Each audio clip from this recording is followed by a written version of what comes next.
Are you struggling with hair loss? With Keeps, you can get a personalized treatment plan from home.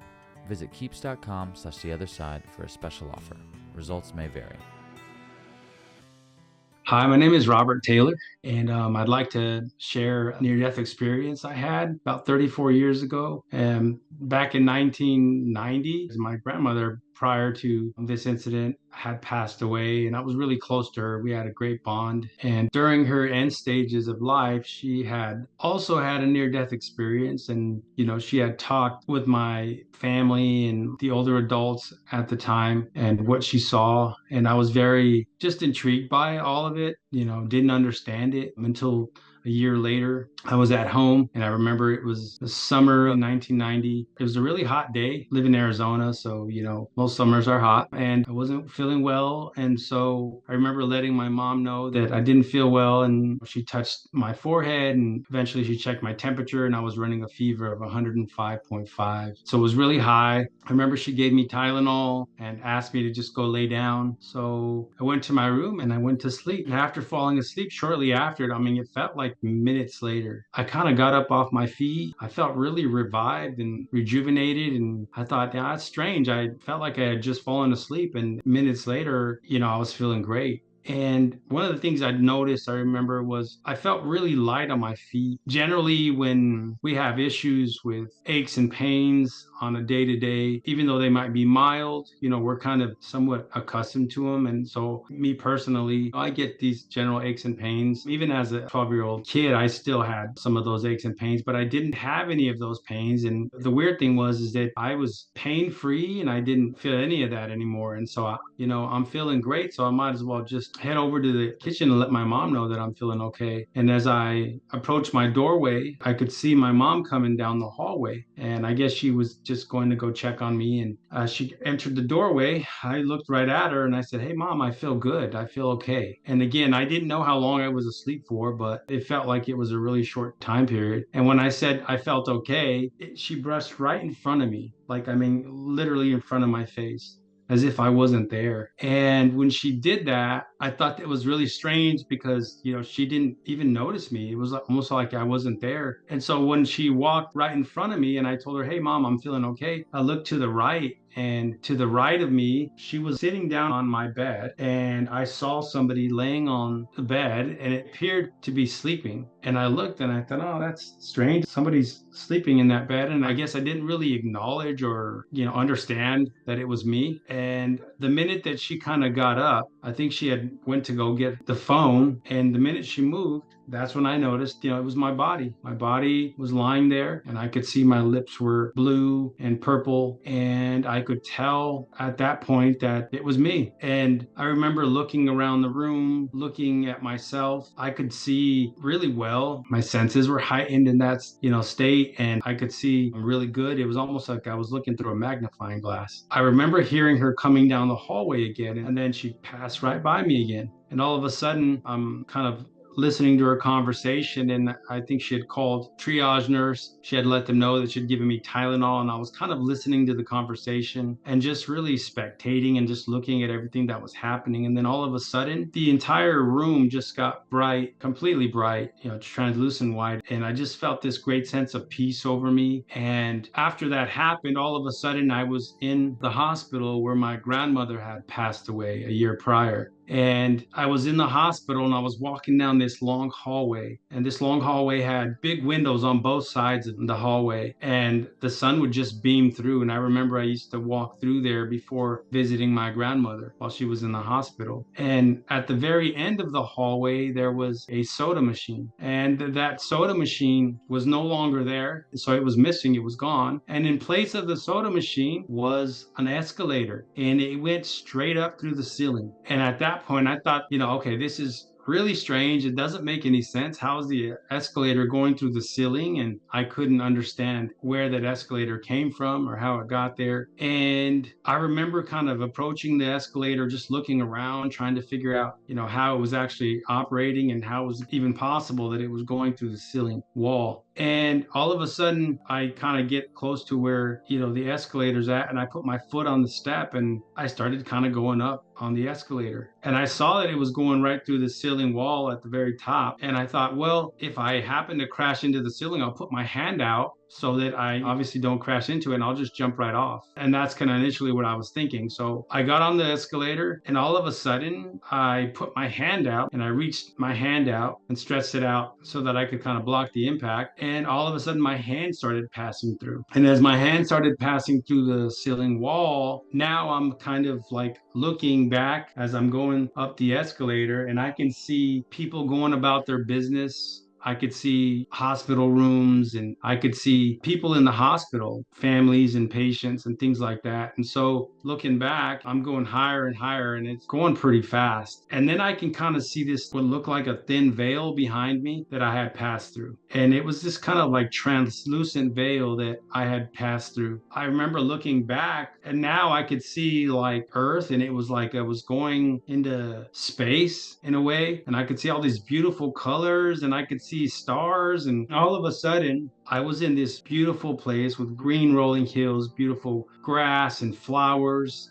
And I was just in awe by everything. And I looked up at the sky, and the sky was changing colors. It was like turquoise, and went from turquoise to lavender. And it was just transitioning to purple, and just the beautiful sky colors I had never, ever witnessed before. And all of a sudden, about maybe 15 feet away, I see this beautiful bright light again, the same bright light that I had seen in my room. And it just got closer and closer and closer to me, till finally it got to where I was standing, and I looked up, and I could now see kind of the shape of a person. And then I thought, well, could this be a spirit being, or is this an angel? I had been taught as a little boy that there are angels, and my grandmother, who was very spiritual, had talked to me a lot about the Lord, about God. And in the back of my mind, I'm thinking, well, maybe this is an angel, or some spirit being. And all of a sudden, I could see a shape of a person, and he put his hands out, and I remember seeing light coming from his hands. I remember looking down and light coming from his feet, and I could see on the outer edges there was like, it looked like wounds, but the light was passing through those wounds, so I couldn't see all of it, because he was just so full of light. But I was so at peace. I was in this blissful state. I just remember feeling so loved. I was thinking to myself, I could never achieve this sort of love on earth. Nothing compared to the love I felt from this being. And all of a sudden, I didn't see his face because he was so full of light, but he called me by name. He said, most people call me Rob, but he called me Robert. He said, Robert, he said, do you know who I am? In my mind, I considered God and Christ as a hierarchy. And I thought, it's got to be an angel, because there's no way that I would come face to face with God or the Son of God. I'm nobody. I'm special. I'm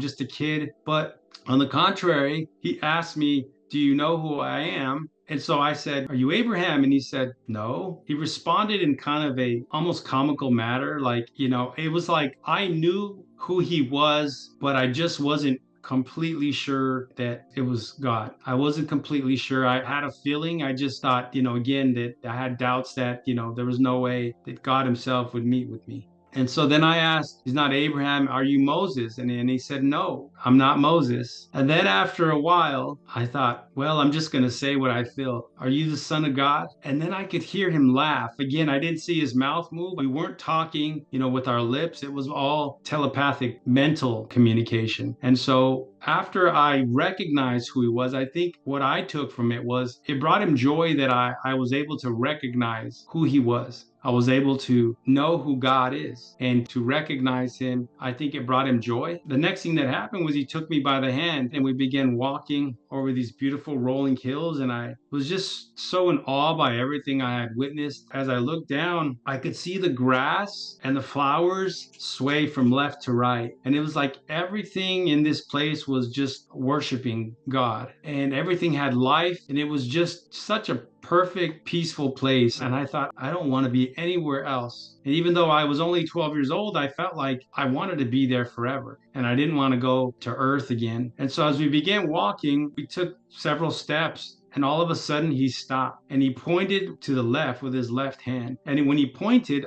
I knew exactly what he wanted me to do. It was like I didn't question anything that I maybe used to question in the past. In my past life, I didn't question certain things. It was like I knew what I knew, and it was clear to me. I was pretty certain of what he wanted me to do. So he pointed to the left, and all of a sudden, there was this beautiful temple. And I can't even tell you that I noticed the temple when I arrived in this place. But all I can say is I was so engulfed in his love and his peace and this light that I wanted to become part of this light, that nothing else mattered. And so when he pointed, I noticed this temple, and all of a sudden, I kind of thought, well, I need to go to that temple. And the simple thought of what I needed to do happened within a matter of seconds. I was right in front of the temple doors, and then they opened up. And as I walked in, I looked to the right and the left of me, and I'm just scanning the room. And off to the right, I could see all these beautiful, nicely decorated tables. And I could see they had fine cutlery on the tables, wine glasses. It was all decorated nicely. And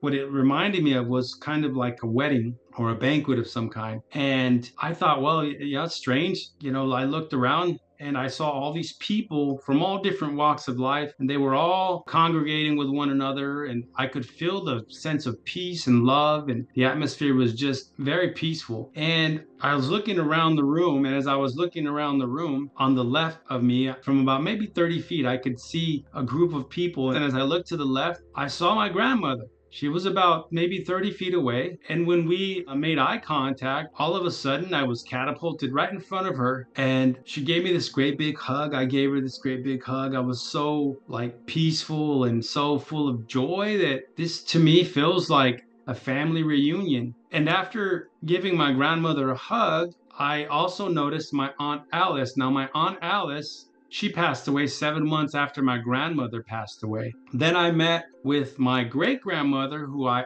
never met. I don't even remember meeting her. Maybe I did, but I was a baby, so I don't even remember what she looked like. But my grandmother looked very young. When she passed away, she was in her 60s. And then my Aunt Alice, like as I said before, she died young as well. And they both had black hair, and they looked very youthful, like they were in their early 20s, early 30s. And then I also met my great grandmother, and she did have gray hair. Well, at the time, I didn't understand how age works there. But anyway, after meeting with my great grandmother, there was all these people, and they were all lined up, ready to greet me. And I had gotten hugs and warm welcomes from everybody, it seemed like. There were just so many family members there. But the thing about it was, although there were so many people, I remember it looked like just hundreds of people. The sense of time while we're in the spirit is completely different. There is no sense of time there. And so what I thought maybe on earth would have taken at least a good 30, 45 minutes or even more, only took seconds. I got to meet everybody. And after meeting everybody, that's when my grandmother, she looked at me and she said, "When did you get here?" And I didn't even know how to answer that. I just told her, "I don't know." I said, "I just got here." And that was kind of a silly answer, but that's the only way I could really respond. And then I asked her, "Grandma, what is this place?" And then she told me that it was a temporary holding place. And for the most part, like I said, at the time, I didn't understand. I had always understood that heaven is beautiful pearly gates, streets of gold. It wasn't anything like that. And again, later on, I did get the information that I needed, and confirmation, I should say. So after she had told me that it was a holding place, then she basically said, "Jesus wants to talk with you." And that to me was not the confirmation I needed, because I had already recognized who I was speaking with. But when she said that, immediately I was outside of the temple again. And now the Lord was there, and he put his hand out. And I remember he grabbed my hand. We started walking again. And once we started walking, the strangest question that I could ever imagine him asking me was, "What's the one thing you've always wanted to do but never could?" And I kind of pondered that, and I thought, that's not a question that I expected to be asked. But then in the back of my mind, I was thinking, as a kid, I've always wanted to fly. That was always something.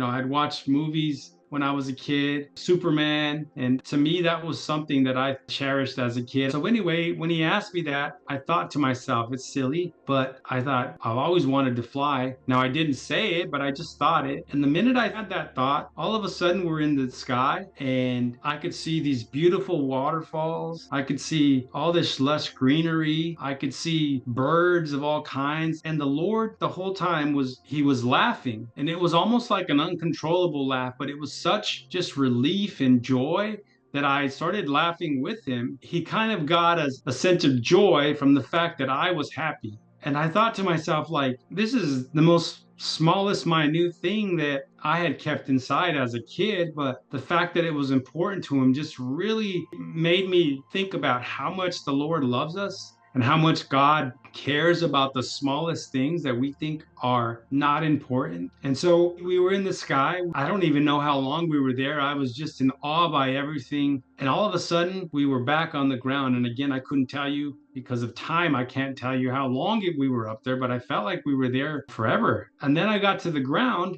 And then the Lord, I felt him looking at me and I felt him smiling at me, even though I couldn't see his face. And I looked up at him and he said, it's time for you to go back.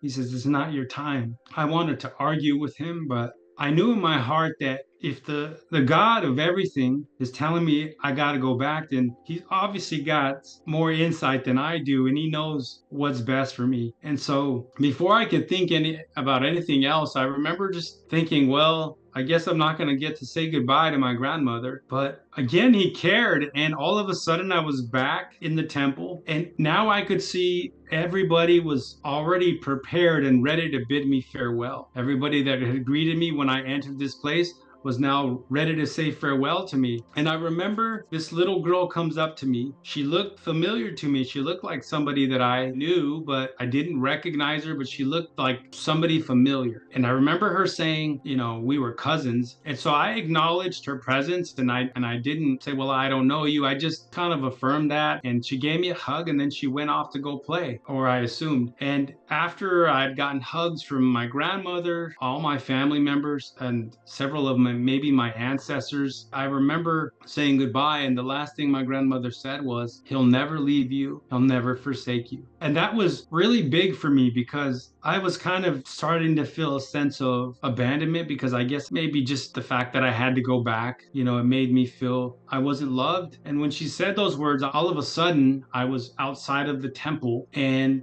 I could see the Lord again. He had his hands out and I grabbed his hands and he said, I'll never leave you. He said, I'll never forsake you. He says, you have to go back. I have so much more for you to do and it's time to go back. And I remember he gave me a great big hug and it was this sense of love that I never ever felt before in my life. And after he gave me a hug, all of a sudden I was back on the escalator and now I could notice that it was going really fast. It was moving a lot faster than before and I could quickly see space and then I saw earth. And then it got to the point where I saw the hospital and I saw people going about their business. And after I got to the hospital, I began passing through that veil that I had passed through initially. And when I passed through, I knew that I was getting closer to the ground. And so I ended up turning around on the escalator. I remember trying so hard to run the opposite way. I couldn't get to a certain point. I took maybe 2 or 3 steps and I felt like I wasn't getting anywhere.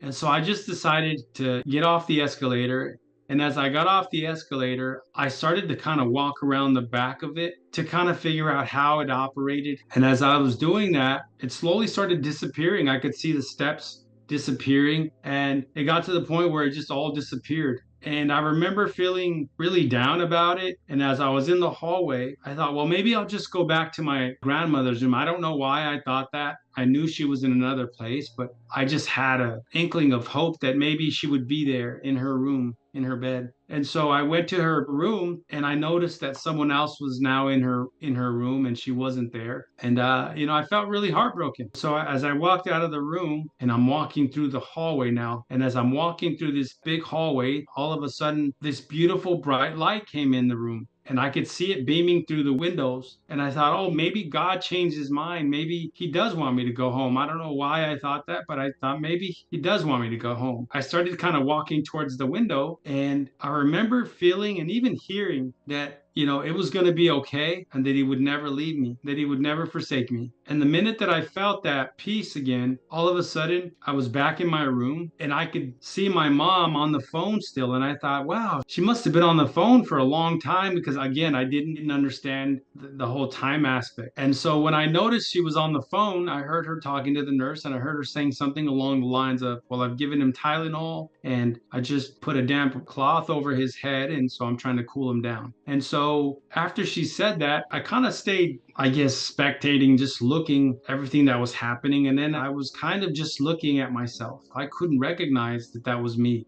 After I had figured it out, obviously understood at that point, but I guess seeing myself and looking at how I look, one of the things that came to mind when I was thinking of that, when I saw myself, I appreciated the fact that I was made perfectly by God, that I was beautiful and that God had made me perfectly according to his will. And all of a sudden I hear a voice, and the voice, it was clear to me. The voice said, go next to your body and lay down. And the moment I heard that, I did exactly what the voice said. I didn't know where it came from, but I went and I laid down next to my body. And the minute I did that, it was like a vacuum. It just sucked me right back up. And the minute that I was back in my body, I remember trying to kind of like clench the bed sheets just to make sure that I was alive, and I could feel the pain. I could feel that I had a fever. I could feel just like all the aches. And I was so weak. I remember I couldn't really muster up enough energy to say a couple words or anything like that. And so I remember my mom sitting on the edge of the bed, and I guess she had no idea that I had passed, that I had left my body. And I nudged her kind of with my foot. I remember trying to get her attention. And then all of a sudden, I was trying to open my eyes, but could barely open my eyes because I was so weak. And all of a sudden she turned around and she noticed that I had awakened. And so then she kind of approached my bedside and she kind of helped me get up and she gave me some water. And the minute she got me up, it was like instantaneous. I want to say within a minute or so, I started to feel better. I had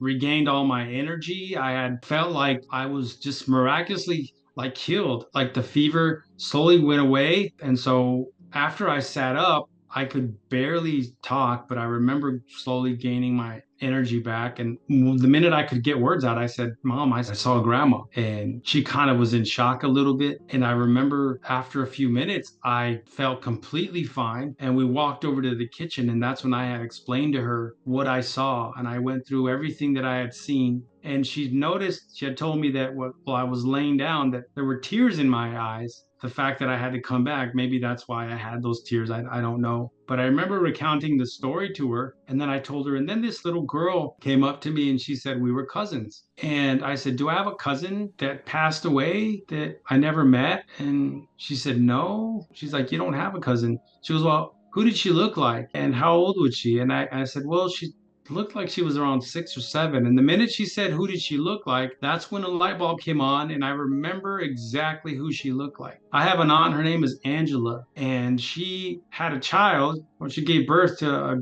a girl, and she passed away, I want to say days later. Now, I know it was her because this little girl looked just like my aunt, and my mom had never shared that story with me before. But I remember she looked just like my aunt, just a smaller version. She had wavy hair. And so, again, I don't know if I met, my aunt's child or not, but I will say this: God is real, heaven is real, there is a paradise, and death is such a beautiful thing. I will say it's not this scary, taboo that I used to kind of think about when I thought of death. When my time comes, I know that I'm going to be in a very peaceful state and I don't have any fear of dying anymore. And I know the one thing that I took from this is that when we die, there's so much that I think that we kind of think is going to happen, or, there might be certain things that we think are going to happen because maybe we're not good enough, or maybe, we haven't lived the life that God's asked us to live. But I will say this is that God knows our hearts. And although we're not perfect, we make mistakes, God knows us and he knows our hearts. And I know that God is real. And I know that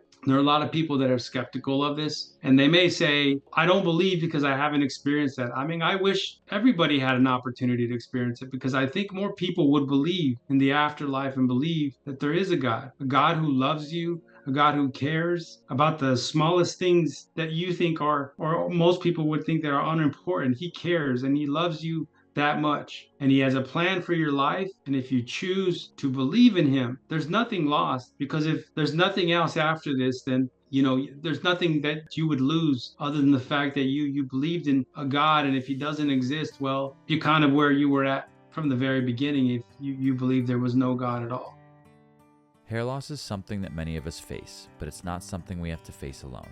With Keeps, a professional care solution for hair loss, there's no need for awkward doctor's visits or trips to the pharmacy. Simply complete an online consultation and get matched with a licensed medical provider who will tailor a personalized treatment plan just for you. Your treatment is delivered right to your door on your schedule, with options for 3, 6, and 12-month deliveries. It couldn't be more convenient. Plus, you can adjust, pause, or cancel your plan anytime you need. Keeps offers FDA-approved treatments that are clinically proven to work.